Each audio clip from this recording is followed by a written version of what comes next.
ఇవాళ డివి శంకర్రావు గారి కథల పుస్తకాన్ని మనం ఆవిష్కరించుకుంటున్నాం. ఈ ఆవిష్కరించుకున్న సభకి వచ్చిన అందరికీ హార్దిక స్వాగతాన్ని తెలియజేసుకుంటున్నాం.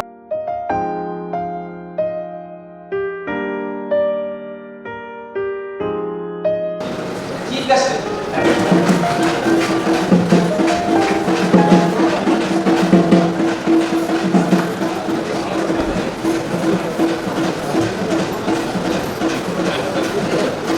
అందరికీ తెలిసిన ఆత్మీయులు డాక్టర్ గారు అటు ఇప్పుడు సమాజాన్ని కూడా బాగు చేసే ఉద్దేశంలో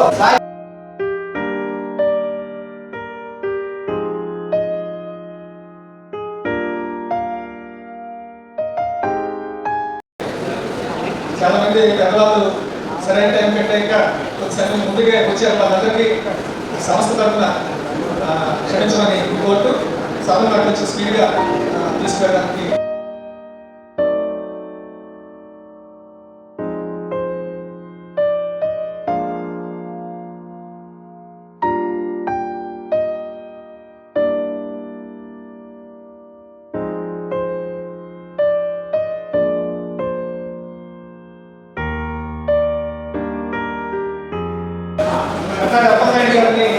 మాట్లాడవలసిందిగా ఈరోజు ఒక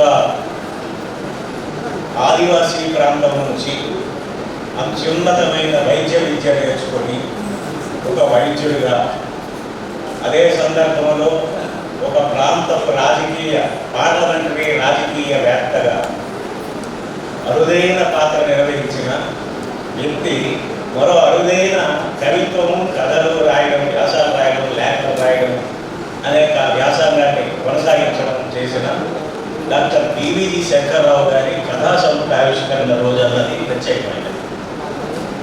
చాలా మీరు గుర్తించాల్సిందే. బహుశా తెలుగు సాహిత్యంలో రచయితల్లో ఏదో చిన్న ఉద్యోగాలు చేసుకొని లేదా పెద్ద ఉద్యోగాలు చేసిన ఆఫీసర్స్ కూడా కవితలు కథలు రాశారు. కానీ రాజకీయ నాయకులుగా ఉంటూ కథా కవిత రాసిన వాళ్ళు చాలా తక్కువ మంది. వేళ్ల మీద లెక్క పెట్టాల బాగా పేరు ఉన్న వాళ్ళు కొద్దిమందే ఉంటారు. నాకు ఎప్పుడు శంకర్రావు గారిని చూస్తే రెండు చేస్తే బాగుండు ఉద్యోగం కంటే అని అనిపించింది నాకు.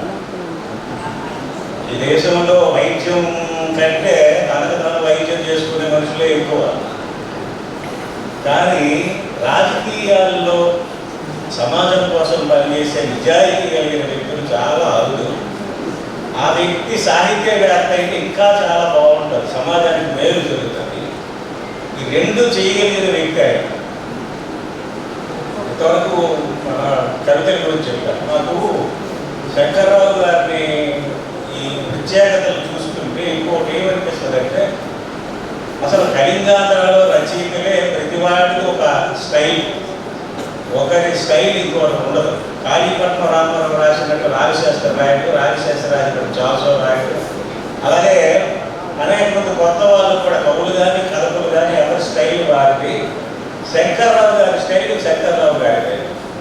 వాక్యం చాలా సులభతరంగా ఉంటుంది, చాలా సులభంగా శైలి సులభంగా కనబడి అర్థమైపోతుంది. అర్థమైన తర్వాత లోన ఏదో ఒక లైన్ పెరుగుతుంది. ఒక కవిత రాసిన విధానం చదివాడు, లేదా ఒక లేఖ రాసిన, అంటే మనుషుల్ని ఇవాళ అనేక అంశాలు బాధపడతాయి, ప్రశ్నార్థకంగా ఉంటున్నాయి, ఏం చేయడమో తెలియటం లేదు. దాన్ని సింపుల్గా చెప్పడం కూడా సాహిత్యం. భాషలో మాత్రం పుస్తకాన్ని చూశాము 50 కథలు. 50 కథలు కూడా 50 ఆదిముత్యాలని చెప్పగలను. ఆయన కథలలో వస్తువులు విపరీతమైన విస్తారంగా ఉంటాయి. పల్లెటూరు గురించి ఉంటుంది, పట్టణం గురించి ఉంటుంది, విద్యార్థి గురించి ఉంటుంది, ఇంటి గురించి ఉంటుంది, రాజకీయ దేశం గురించి ఉంటుంది, ప్రపంచం గురించి ఉంటుంది.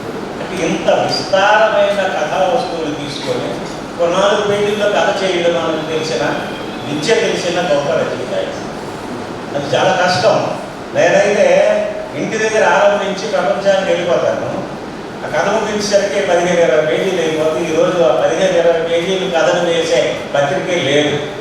అందుకని రాయడం మానేశాను. ఎప్పుడో రాస్తాను తప్ప ఏ ఏడాది కూడా తప్ప. కానీ ఆయన ప్రమాదం లేదు.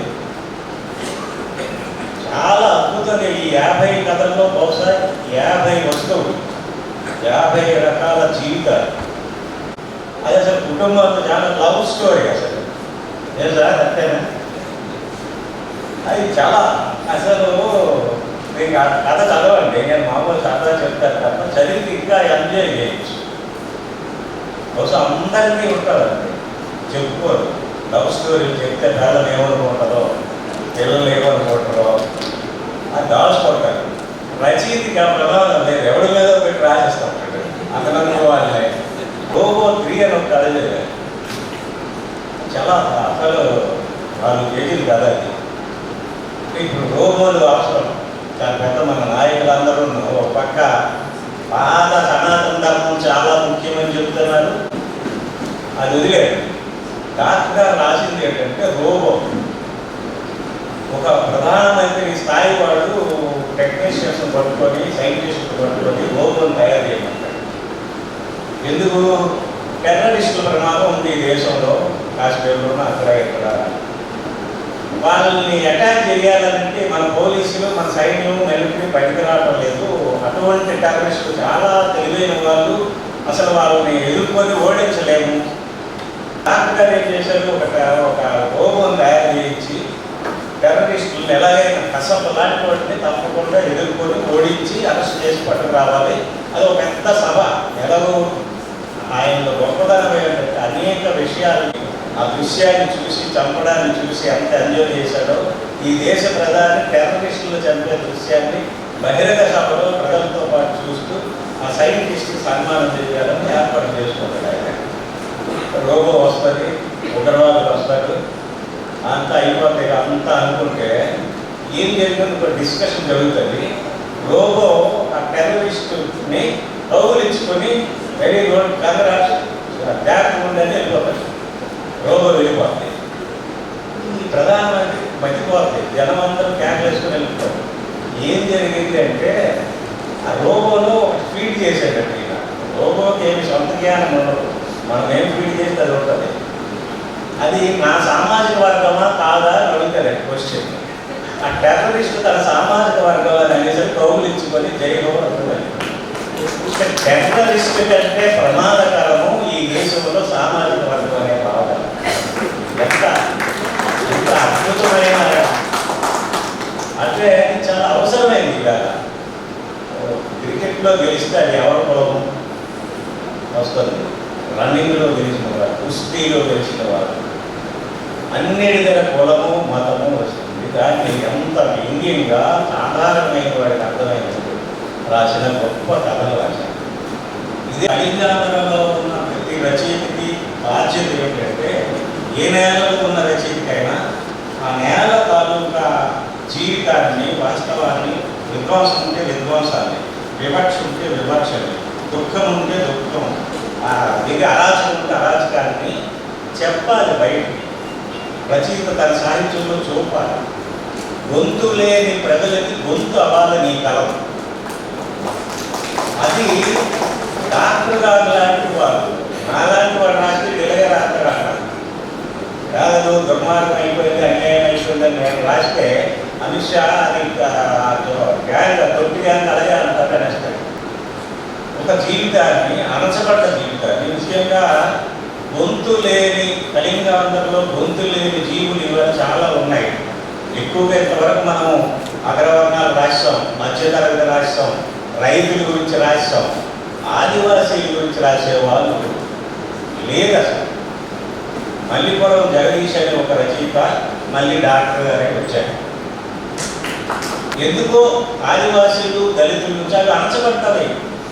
వాళ్ళకి ఏ రకమైనటువంటి ఇది 70 ఏళ్ళ దీంట్లో అనేక వచ్చాయి, చట్టాలు వచ్చాయి, సంక్షేమ పథకాలు వచ్చాయి. వాళ్ళ జీవితంలో ఏమి మార్పు జరగలేసరికి కూడా వివక్షకి, విస్థాపనకు గురయ్యారు. నేను మొన్న బాపట్లో ఒక సభకు వెళ్ళడానికి శ్రీకాకుళంలో రైల్వే స్టేషన్లో ఉంటే, సీతంపేట దగ్గర ఒక ఊరు, ఆదివాసీలు భార్యాభర్తలు చెన్నై మెయిల్ కోసం వెయిట్ చేస్తున్నారు. నేను చెన్నై మెయిల్ ఎక్కుదాం అనుకుంటూ మాట్లాడితే చెప్పాను, మేము చెన్నై వలస వెళ్ళిపోయాం సార్, చార్నాలకి ఇక్కడ పెళ్ళికో పండగకో వచ్చాము, రాకపోతే బాగోదు కదా, కుటుంబ సంబంధాలు తెగిపోతాయి, కష్టమో డబ్బులు పోయినా వచ్చాము ఇచ్చాము. అంటే ఇది ఆదివాసీలు మరచిపోవడం అంటే చాలా దుర్మార్గమైన ఆలోచన. అది అల్లక్కర్లేదు, ఆ అడవి చాలు బతకడానికి, దళితులకు వాళ్ళ జీవితం చాలు. ఇవి మీరు రాస్తే మీలాంటి వాళ్ళు ఏంటంటే అది పాజిటివ్గా అంటారు. ఏమో ఈయన ఒక బ్రిటిషియను, ఒక పార్లమెంటరీ అయ్యాక ఈ జీవితం తర్వాత మేము రాష్ట్రీయ రాష్ట్రంగా ఆగ్రహంగా రాష్ట్రం. మీరు ఆలోచనాత్మకంగా ఆలోచించండి. ఈ జీవితాన్ని ఇలాగే ఉంటే సమాజంలో అశాంతి అల్లకల్లో ఉంటే శాంతి జరగదని చెప్తే పాలకులు ఆలోచిస్తారు. నేను కోరుకున్నది పాలకులు ఆలోచించకుండా ఇక్కడ మనం ఎన్ని యుద్ధాలు చేసినా రక్తం ఓడిపోయినా నెత్తులు పోస్తున్నామే తప్ప విజయం సాధించగలరు. వాళ్ళని ఆలోచింపజేయడానికి సాహిత్య కర్తవ్యం ఉంది.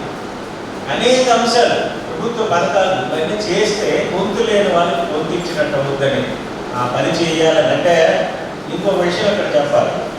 ఫలానా కథ రాయు, ఫలానా జీవితం మీద రాయు అని కానీ, ఫలానాది రాయు అని కానీ ఏ రచయితకి చెప్పడం బాల్యం కూడా కాదు. తనకు ఏది నచ్చితే అది రాస్తాడు, తనకు ఏది రాయగలిగితే అది రాస్తాడు, కానీ చెప్పడం బాల్యం కాదు. కానీ నాకు ఎందుకంటే అటువంటి వాళ్ళు కానీ రాస్తే ఇంకా బాగుంటుందని నేను సూచన చేస్తున్నాను. గమనించాల్సింది, గుర్తించాల్సింది, గౌరవించాల్సిందిగా భావిస్తూ శంకర్రావు గారి